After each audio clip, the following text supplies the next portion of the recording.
大家好，歡迎嚟到 Kids Can 學成語。按讚、訂閱、追蹤 ，OK？ 今日想同大家分享有不字嘅成語。原來不字嘅成語都可以好正面㗎。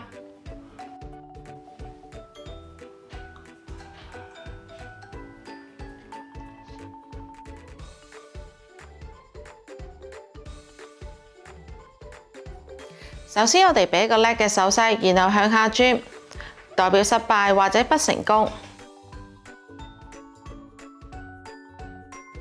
然後單手做一個撥開嘅手勢，代表不怕。最後雙手握拳同手臂向前動一下，代表堅持奮鬥。呢一個就係不屈不撓嘅手語，我哋再做一次。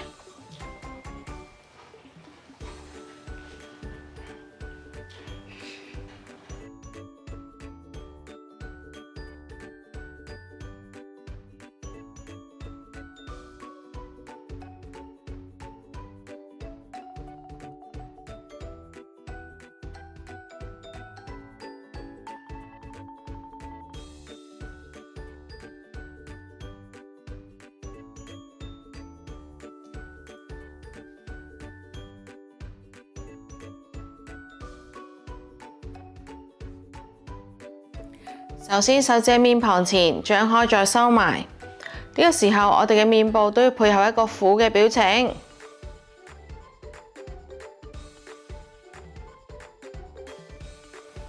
然後收埋拳頭，喺手臂打兩下，代表攰。最後單手做一個撥開嘅手勢，代表不怕。呢一個就係不辭辛勞嘅手語啦。我哋再做一次。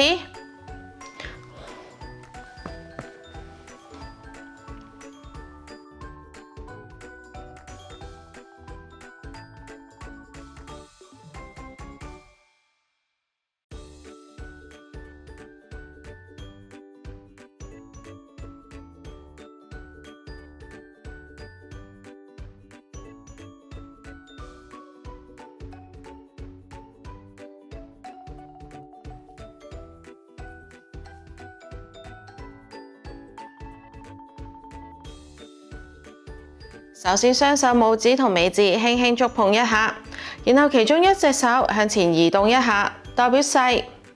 我哋嘅面部都要配合一個好認真嘅表情。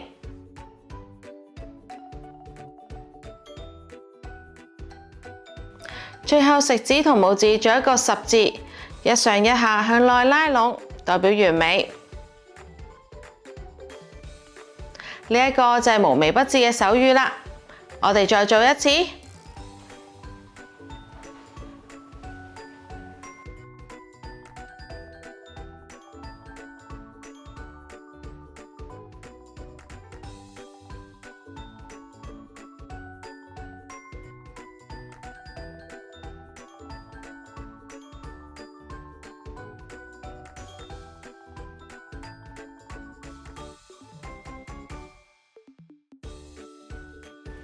今日時間又差唔多啦，如果大家鍾意我哋影片，記得分享。星期五準時6點，Kids Can 見，拜拜。